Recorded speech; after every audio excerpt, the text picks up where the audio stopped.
Let's move to the last part here, where I really just want to go around the room to each of you and get your final thoughts. So what's your number one lesson or your best advice for removing barriers? Connor, let's start with you.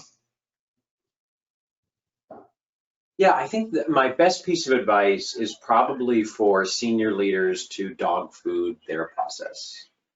So go through the process of being hired at your organization from beginning to end. And I know it seems, I don't know, it might seem like a waste of time or going overboard, but it is difficult, I think, to really understand and to like spot these things or until you experience them. And I've granted there's certain parts like the interviews that are difficult to simulate that, but as much as you can, just really understand what's going on, and then I think you'll be better positioned to make changes. So yeah, experience it for yourself. I love that. Emo, what would you say?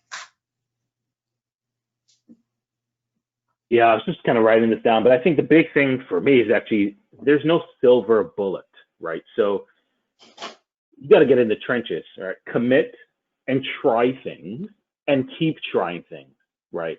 Because it's not going to happen overnight. There are a lot of different barriers that you may or may not understand. So you have to be willing to really expose yourself, even sometimes individually, to try something that someone recommends that just you don't get. So really, there's no silver bullet. Keep trying, commit for the long haul. Yeah, I think that's great advice. Just in preparing some of these webinars we've done on diversity, I've heard some things that were surprising and really enlightening to me. So I totally agree. Just put yourself out there, hear the hard stuff, and then do your best. Jason, what would you leave us with? Yeah, I'll probably leave this advice for every aspect of your life, but I'll meet it in here, kind of around organizations and TA, and just be a nonconformist as best as you can. Because it's always really easy to say yes and nod your head, even if you think it's not a particularly right thing. So be that squeaky wheel. Do it in a respectful way that you can make the justification that it's the right thing to do with the business. Don't just be a pain to be a pain. And if you find out that that organization doesn't value the innovation that you're bringing, go find another job. Yeah, I like that.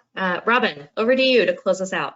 Yeah, I mean, I think kind of align a little bit with what Emo and Jason just said, and I think kind of going back to Connor is do something different, but find a champion.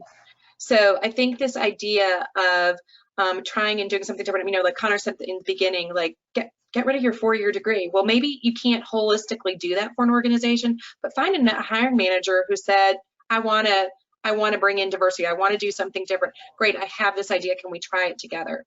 You will be surprised that when you do that, and if you do it well and have success, suddenly everybody wants to do what you're doing. And you become a leader, whether intentionally or unintentionally, because people want more of that. And that's, I think, particularly for big organizations, it's the biggest way to make change is to start kind of in these small ways. Emo said this, measure your success, shout it from the rooftops. And if you have a champion in that, they're going to be sitting at the executive level or the executive team and saying, hey, here's what I'm doing. Why aren't you doing that? And they'll start to challenge their colleagues. And it's a really kind of cool effect when you start to see that happen. Yeah, I love that. Thank you, Robin. Thank you, Connor. Thank you, Jason. Thank you, Emo. Thank you for your time and sharing your thoughts. And thank you to everyone on the call. I hope to see you back for our next webinar. Thank you all. Bye, everyone. Take care. Thank you. Bye. Bye-bye.